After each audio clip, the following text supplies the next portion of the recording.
북한이 오늘 아침 또다시 무력 도발에 나섰습니다. 탄도미사일을 동해상으로 발사했다고요? 네, 그렇습니다. 북한은 오늘 아침 이 초대형 방사포로 추정되는 단거리 탄도미사일 SRBM 여러 발을 동해상으로 발사했습니다. 이동식 발사대에서 쏘아 올려진 미사일은요, 함경북도 앞바다의 무인도 알섬을 향해서 각각 360여 킬로미터를 비행한 만큼 알섬에 탄착했을 수 있다는 분석이 나오고 있습니다. 북한이 탄도미사일 도발에 나선 건 지난 7월 1일 이후 73일 만이고요. 무력 도발 기준으로는 지난달 27일 이 신형 240mm 방사포 검수 시험 사격 이후 보름 만입니다. 자, 우리 대북 확성기 방송에 민감한 반응을 보이고 있는 겁니다. 그래서 요즘 미사일도 쏘는 걸까요? 70여일 만에.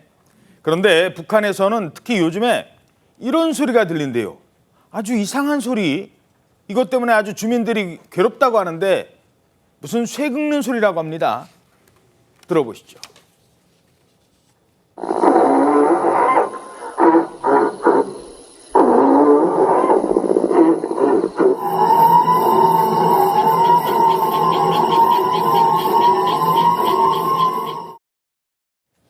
예, 우리가 대북 방송하니까 저게 대체 무슨 소리입니까? 글쎄요, 정확히 무슨 소리인지는 알 수가 없는데 꼭 무슨 쇠를 긁는 것 같기도 하고 뭘가 부는 소리 같기도 하고 개구리 소리인 줄 알았어요. 한마디로 황수개구리. 이상한 소리가 쭉 연속해서 납니다. 그러니까 사람한테 스트레스를 주는 그런 소음이 계속 나고 있는 것인데 네. 저게 이제 북한에서 오물풍선 도발을 했었잖아요. 네. 그거에 이어서 이번에는 또 소음 도발을 하는 것이 아니냐 어허. 그런 이야기가 나오는데 합동참모본부에 따르면 저런 식의 이른바 소음 공격이 지난 7월 말에 강화군 접경 지역에서 시작이 됐다고 합니다. 어허. 그러니까 강화군의 그 접경지 주민들이 저런 이상한 소리를 막 생명체가 우는 소리 같은 것도 들리기도 했다고 합니다. 어허. 너무 막 불안하고 스트레스를 받잖아요.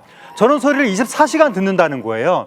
그래서 인근의 150여 가구 주민들이 창문을 지금 열지를 못하고 오. 애기 키우는 집은 애기가 막 소음에 놀라서 울고 막 기본적인 생활에 불가능한 지경이 됐다고 합니다. 심각하네요. 일주일 전부터 그런 상황이 돼서 주민들은 막 극심한 스트레스에 시달리다가 정부의 대책 마련을 요청하고 있는 상황입니다.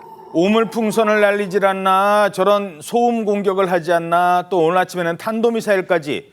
요즘 북한 도발이 아주 다양해지고 있는데요. 왜 그러는 걸까요?